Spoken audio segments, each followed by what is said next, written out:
Jamaah. Yeay. Oh jamaah. Yeay. Alhamdulillah. Masih dalam tema seberapa berkah hidupmu ya.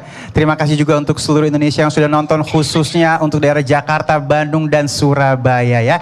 Dan kita akan lanjutin lagi. Kita akan lihat cuplikan VT ya. Ini ada gambar guru kita yang dimuliakan Allah Subhanahu wa taala, Al Habib Umar menjelaskan mengenai keberkahan hidup. Allahumma shalli ala sayyidina Muhammad. Allahumma shalli ala sayyidina Muhammad. Masya Allah, tabarakallah. Kalau lihat wajah Habib Umar ya Masya Allah. Gimana ya yang langsung ketemu? Ya Allah, nikmatnya. Baik guruku. Ya. Ini ngomongin masalah umur. Ada orang bilang umur yang barakah itu gimana sih? Umur yang barakah. Umur panjang tapi berkah. Terus ada doanya nggak? Silakan guru. Baik. Bismillahirrahmanirrahim. Izin Habib dan Ustaz Sam. Kepada semua jamaah yang lagi nonton Islam itu indah. Ketahuilah, ketika kita dalam ketaatan kepada Allah, maka itu berkah. Ketika kita mencari rezeki yang halal, itu berkah. Ketika kita lebih awal melakukan kebaikan, itu berkah. Ketika setiap yang kita lakukan dibacakan basmalah, itu berkah. Maka keberkahan itu bisa diraih dengan berkah hidup itu. Berkah hidup ya. Ini hidup ya. Hidup ya. Hidup ya. Nah, hidup yang di rumah hidup. Maka berkah hidup itu setiap detiknya adalah kebaikan. Setiap detiknya adalah kebaikan, dan setiap waktunya berbuat baik, dan setiap atas apa yang dilakukannya mendapatkan meraih kebaikan. Nah, ada nggak doanya? Ada nggak doanya? Ada. Bismillahirrahmanirrahim. Bismillahirrahmanirrahim. Allahumma aksir Allahumma aksir mali wa waladi wa barik li Bima a'taitani wa'til hayati ala ta'ati wa ahsin amali waghfirli ya Allah perbanyaklah hartaku, amin, dan anakku, amin, serta berkailah karunia yang engkau berikan padaku, panjangkanlah umurku dalam ketaatan padamu, baguskanlah amalku, serta ampunilah dosa-dosaku. Amin ya Allah. Semoga bisa direkam, ditonton balik, lalu dicatat, kemudian bisa diamalkan. Baca tiap pagi. Jadi cuma 2 pertanyaan. Karena Allah, karena nafsu. Berbuat karena Allah atau karena nafsu? Karena Allah. Berarti berkah. Berkahi. Aduh ya Allah. Ya baik, mudah-mudahan semuanya kita niatkan karena Allah, maka apapun yang kita kerjakan jadi keberkahan ya. Ustaz Syam minta ilmunya Ustaz Syam. Iya. Ada orang gedek banget. Kenapa ya? Kerja udah, keringetan udah, semuanya udah, tulang dibanting-banting di tulang-tulang ya. Nah kadang-kadang tapi penghasilannya kagak cukup. Apakah kerjaannya itu nggak berkah atau gimana guru? Tapi guru-guruku, jamaah yang ada di rumah, silahkan dibuka Al-Qur'annya surah Al-Ankabut ayat 17. A'udzu billahi minasy syaithanir rajim.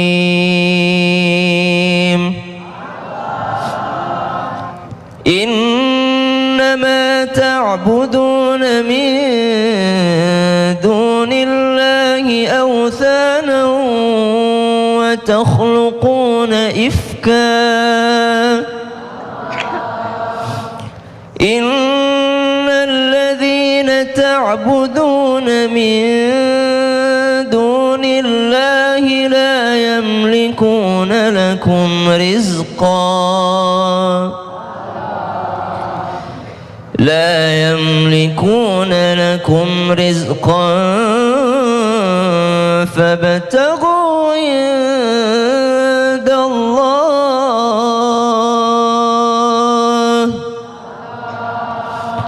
فابتغوا عند الله الرزق واعبدوه واشكروا له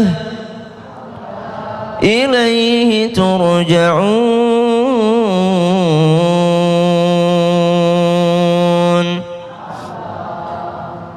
sesungguhnya yang kamu sembah selain Allah hanyalah berhala-berhala dan kamu membuat kebohongan.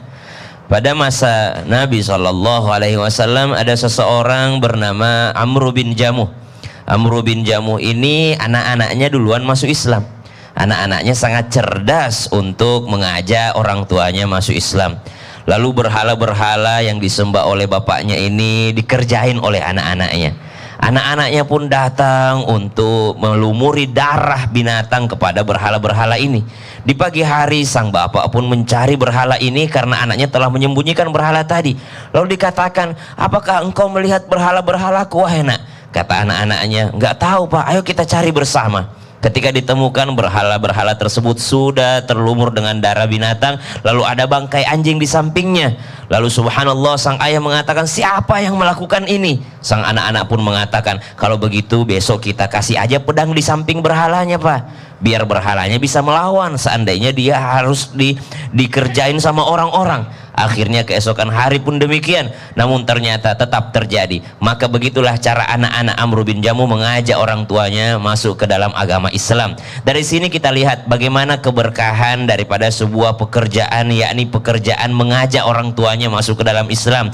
Tidak begitu sulit caranya, dengan hati, dengan sesuatu yang tidak dipersulit oleh Allah Subhanahu wa taala. Maka kalau dikatakan bagaimana pekerjaan yang berkah itu, pekerjaan yang berberkah adalah ketika hasil yang didapatkan kathratul khair, banyak kebaikannya, bisa buat dirinya, bisa buat keluarganya, bisa buat membantu orang. Ada orang banyak memang gajinya tapi tidak pernah membantu orang sama sekali, subhanallah, berarti tidak berberkah. Kita sama-sama baca doanya. Allahumma inni as'aluka min khairi hadzal amal wa khairi ma fi wa a'udzu bika min syarri hadzal amal wa syarri ma fi innaka ala kulli syai'in qadir. Ya Allah, kami memohon kebaikan daripada pekerjaan ini dan kebaikan yang ada di dalamnya termasuk gajinya, penghasilannya, dan kami memohon perlindungan dari jeleknya pekerjaan ini dan juga termasuk jeleknya penghasilan yang ada di dalamnya. Sungguh Engkau yang maha menguasai segala sesuatu. Intinya kita minta pekerjaan yang baik dengan hasil yang baik, itulah pekerjaan yang berberkah. Wallahu ta'ala alam. Terima kasih guru, Sama-sama ilmunya, ya. Nyarinya berkah, ngabisinnya berkah, jadi nikmat pastinya ya. Dan baik, sekarang kita akan lihat cuplikan bahagianya Faang Wali ketika anaknya akan diterima Darul Mustafa oleh Al Habib Umar. Silakan. Masya Allah. Tuh berasa banget ya pada saat Faang ngomong tuh bisa nyampe ke hati karena Faang ngomongnya pakai hati ya, jadi tersentuh banget ya. Baik guruku, ini kalau anak-anak kita kan pengennya punya ilmu-ilmu yang barokah, ada nggak sih doanya? Terus bagaimana caranya nuntutnya biar ilmunya barokah? Silakan guru. Ya akhir afwan. Bismillahirrahmanirrahim. Allahumma sholli ala sayyidina Muhammad wa ala ali sayyidina Muhammad. Tadi yang Masya Allah yang pertama, bagaimana kita dekat dengan orang yang alim, dekat dengan orang yang saleh, minta doa kepada mereka dan keberkahan di dalamnya. Doanya yang pertama tadi, Rabbana atina fid dunya hasanah wa fil akhirati hasanah wa qina adzabannar. Nah, terus yang kedua, ketika kita berharap anak-anak kita menjadi anak yang saleh salehah dan mempunyai ilmu yang bermanfaat, kita mendidiknya, kita mengajarkannya. Dulu kalau saya masih kecil, saya tuh kalau mau berangkat sekolah dipegang dada saya sama abah saya. Itu habis itu dibacain sanukriuka falatang saila, masya Allah, suruh minum air putih, dibacain Fatihah, jalan sekolah. Nah, ketika saya belajar sama guru saya, ada doa lagi. Setiap mau pelajaran, mau pengajian atau mau apapun, agar ilmunya nempel, masuk ke dalam tubuhnya dan keberkahan tiada tara dan Allah anugerahi ilmu yang bermanfaat, ada lagi doanya. Bismillahirrahmanirrahim. Allahumma sholli ala sayyidina Muhammad wa ala sayyidina Muhammad. Ketika berdoa, ucapkanlah selawat kepada Rasulullah sallallahu alaihi wasallam. Langsung berdoa. Bismillahirrahmanirrahim. Bismillahirrahmanirrahim. Allahumma salli wa sallim ala Sayyidina Muhammadinil Fatihi lima ughliqa لما أغلق al-khatimi الخاتم lima sabaqa لما سبق nasiril haqqa ناصر الحق bil haqqi بالحق wal hadi والهادي ila siratikal mustaqim إلى صراطك المستقيم wa ala alihi وعلى آله wa sahbihi وصحبه haqqa qadrihi حق قدره wa miqdarihi al-azim. ومقداره العظيم Allahumma اللهم akhrizna أخرجنا min zulumatil من ظلمات wahmi وهم wa akrimna وأكرمنا binuril fahmi بنور الفهم waftah alaina وافتح علينا bima'rifatil ilmi بمعرفة العلم wahsin akhlaqana وأحسن أخلاقنا bil hilmi بالحلم wasahil lana وسهل لنا wasahil lana وسهل لنا abwaaba fadlika أبواب فضلك wansur alaina وانصر علينا min khazaini rahmatika من خزائن رحمتك ya arhamar rahimin. يا أرحم الراحمين وصلى الله ala sayyidina على سيدنا Muhammadin محمد wa ala alihi وعلى آله wa sahbihi وصحبه wa sallam وسلم walhamdulillahi rabbil. عالمين. Itu tadi doanya panjang, intinya dimudahkan dan dapat ilmu yang bermanfaat dan bisa diamalkan untuk beribadah kepada Allah Subhanahu. Ada lagi yang pendek doanya. Ada yang pendek. Mau tahu gak doa yang pendek? Mau gak? Bismillahirrahmanirrahim. Allahumma rzuqna fahman nabiyuna wa hifdzal mursalina wa ilhamal malaikatil muqarrabin birahmatika ya arhamar rahimin. Ya Allah, anugerahilah kami pemahamannya para nabi, hafalannya para rasul, dan ilhaminya para malaikat, dan dekatkanlah kami ya Allah kepada mereka semua sebab kasih sayangmu wahai zat yang maha pengasih. Aku dekat dengan para aulia, orang-orang saleh, dekat dengan Allah dan Rasulnya, dan berharap keberkahan dan ridhonya Allah. Apalagi kalau kita doa nih, Allahumma rzuqna ya Allah nazara ila wajhikal karim. Ya Allah, berikanlah aku rezeki bisa melihat wajahmu nanti di yaumil qiyamah, di mahsyar, di surganya Allah. Allahumma rzuqna nazara ila nabiyina Muhammadin sallallahu alaihi wasallam. Lihat wajahnya Rasulullah. Ya Allah, terima kasih guruku ilmunya. Kayak apa ya, Masya Allah ya. Oke, kita langsung masuk ke dalam segmen Tanya Dong Ustadz. Kami semua tanya dong Ustadz. Baik, ini sudah kita terima melalui Instagram @wahyuningsih. Assalamualaikum Ustadz ya. Di sini ada Habib juga ya. Saya mau bertanya. Saya punya usaha tapi beberapa bulan ini usaha saya nggak laku, bahkan saya hampir bangkrut ya. Buat makan saja susah. Apakah itu tanda usaha saya nggak berkah? Ciri-ciri usaha nggak berkah itu seperti apa sih Ustadz Syah? Mohon ilmunya. Baik, bismillahirrahmanirrahim. Kalau ditanyakan apakah usaha saya tidak berkah, satu, selama dia usahanya halal, dari yang halal, mencari yang halal, tidak berusaha cari yang haram, maka masih bisa disebut usahanya berberkah. Yang kedua, sebanyak apapun penghasilannya, kalau itu haram, itu bukan berkah. Jadi jangan menjadi tolak ukur saya susah makan, saya ini, ataupun tolak ukur dia orang kaya, dia banyak penghasilannya. Periksa, kalau itu yang haram tetap tidak berkah.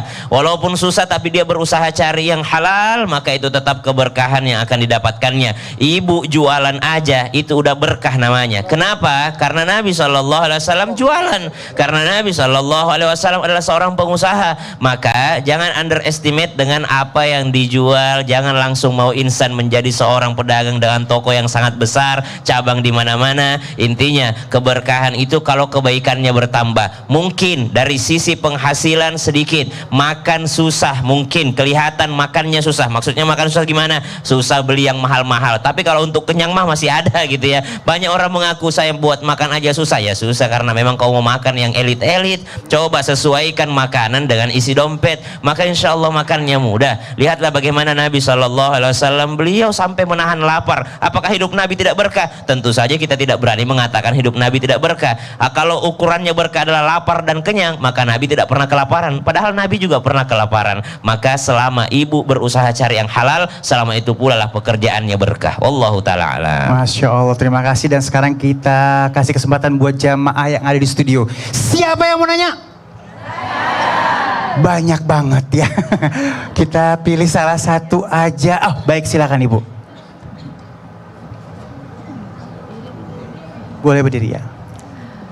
Assalamualaikum warahmatullahi wabarakatuh. Waalaikumsalam warahmatullahi wabarakatuh. Nama saya Rini dari Majelis Taklim Al-Hikmah Dompiong Gebang Cirebon. Ya, Masya Allah, tepuk tangan dulu. Tanya Silakan. dong Ustadz, gimana caranya Majelis Taklim kita supaya berkah dalam kegiatan sehari-harinya? Wassalamualaikum warahmatullahi wabarakatuh. Waalaikumsalam warahmatullahi wabarakatuh. Baik, lanjut guruku, silakan. Baik, bismillahirrahmanirrahim. Tabi guru-guru yang dimuliakan Allah Subhanahu wa taala. Kita buka Al-Qur'annya surah Al-Mujadalah ayat 11. A'udzu billahi minasy syaithanir rajim. Bismillahirrahmanirrahim. Ya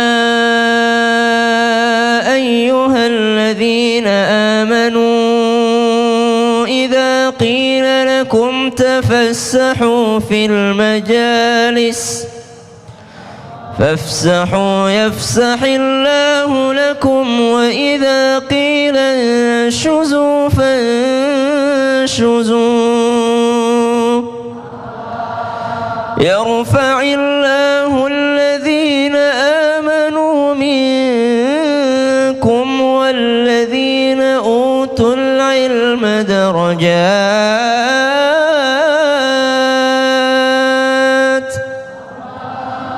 والله بما تعملون خبير.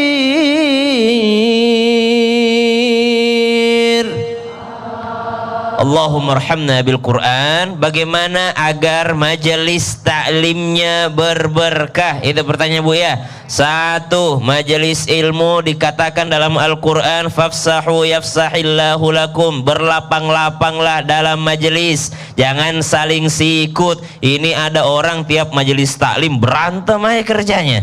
Nah, berarti yang pertama, orang yang berkah majelis taklimnya damai di dalamnya. Ada orang dia ajak masuk ke dalamnya, ada orang dia kasih tempat duduk di dalamnya. Itu adalah pengajian yang berberkah. Yang kedua, kata ayat ini yarfa'illahu alladhina amanu minkum walladhina utul ilma darajat. Allah angkat derajatnya orang yang berilmu itu. Berarti kalau mau tahu ciri orang yang bermajelis taklim dengan berberkah, pulang dari majelis taklim ada ilmu yang dia bawa sebagai pembeda dengan orang yang tidak bermajelis taklim. Tapi kalau ada orang ikut majelis taklim pulang singgah di majelis ghibah, apa bedanya dengan orang yang tidak bermajelis taklim? Orang yang bermajelis taklim pulang dari majelis taklimnya tidak mampir dia di majelis ghibah, tidak mampir dia di majelis gosip, tapi dia pulang dari majelis taklim ada yang membedakan dirinya dengan orang yang tidak berilmu. Yarfa'illahu alladhina amanu minkum walladhina utul ilma darajat. Tapi ada orang dia bermajelis taklim pulang-pulang berantem sama tetangganya, apakah ilmunya berberkah? Subhanallah, berarti tidak ada bedanya dia dengan orang yang tidak belajar. Mestinya ilmu itu menjadi pembeda antara dirinya dengan orang yang tidak bermajelis taklim. Yang ketiga, senantiasalah pulang untuk membawa ilmu yang bermanfaat. Ibu, ada orang bermajelis taklim isinya arisan yasinan, pulang-pulang dapat berkat, bukan berkah. Berkat itu besek, subhanallah. Kalau pulang bawa ilmu dari yang menyampaikan, usahakan bawa ilmu, subhanallah. Maka itulah yang menjadi tolak ukur keberkahannya sebuah majelis ilmu. Semakin membaik, ibu datang pengajian pulang semakin solehah kepada suami, itu pengajian yang berberkah. Bukan pulang-pulang, Pak, ternyata kau selama ini salah. Lah, ini pulang-pulang majelis taklim dia salahkan suaminya. Pak, ternyata selama ini kau salah mendidik aku, kau salah mendidik anak-anakmu. Berarti belum berberkah ilmunya. Semakin soleha, semakin rajin bikinin kopi suaminya, semakin rajin untuk taat kepada suaminya. Ibu yang rajin soleha, mau tahu ibu-ibu yang berkah ilmu majelis taklimnya? Ibu yang berkah pulang dari pengajian tengah malam dia tidak langsung tahajud, dia mandi bersih-bersih langsung bilang kepada suaminya, wahai suamiku, malam ini aku mau tahajud, tapi sebagai istri soleha saya tahu yang mana yang wajib yang mana sunnah. Kalau ada keperluanmu padaku saya tidak jadi tahajud, karena tahajud itu sunnah, melayanimu itu wajib. Oh, Masya Allah. Itu Sorga ibu-ibu banget. majelis taklim itu. Sorga itu yang begitu ya. Dan baik, sekarang ada lagi dari Instagram kita, Intan Sukriat ya. Langsung aja nih ya. Assalamualaikum guru-guru, mau bertanya katanya. Bisa nggak sih? Oh gitu ya ngomongnya. Bisa nggak sih tetangga saya yang judes itu menjadi berkah bagi saya? Atau sebaliknya ya, saya bisa jadi berkah buat tetangga saya. Kesal banget kayak dia ya. Beb, Nggak ya. boleh bacain kayak gitu, judes-judes banget. Iya. Jangan-jangan ente sama tetangga ente. Aneh, Ya udah deh, nanti akan kita bahas. Jadi jangan kemana-mana, tetap di Islam itu indah. Jamaah, oh jamaah, alhamdulillah. Iya bener Beb. Masya Allah.